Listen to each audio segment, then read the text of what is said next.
আসসালামু আলাইকুম বন্ধুরা,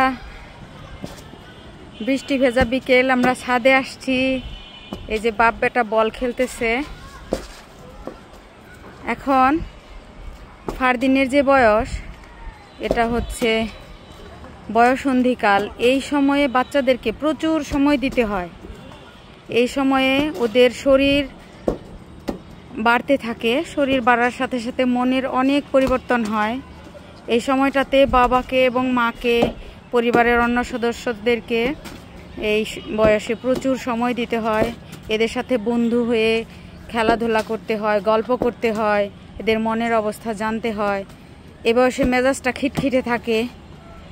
তো মানুষের জীবনের এই সময়টা অত্যন্ত গুরুত্বপূর্ণ। আমরা যদি বাবা মারা এটা খুব খেয়াল করি, তাহলে বাচ্চাদেরকে আমরা আসলে সত্যিকারের মানুষ হিসেবে গড়ে তুলতে পারবো। কার সাথে মিশতেছে, কোথায় যাচ্ছে, খুবই খেয়াল রাখতে হবে, নিবিড় পর্যবেক্ষণে রাখতে হবে। সে কি পড়ার টেবিলে বসে পড়ছে নাকি অন্য কিছু করছে, এই জিনিসগুলোও আমাদের দেখতে হবে। তো আজকে বৃষ্টি ছিল, বিকেলবেলা বাইরে যেতে পারি নাই।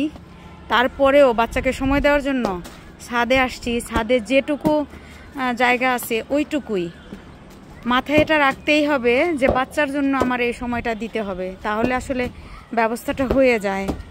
এই যে খুবই অল্প জায়গার মধ্যে তারা খেলতেছে। ছাদে এখনো পানি জমে আছে, খেলায় অসুবিধা হচ্ছে, তারপরেও কিচ্ছু করার নাই,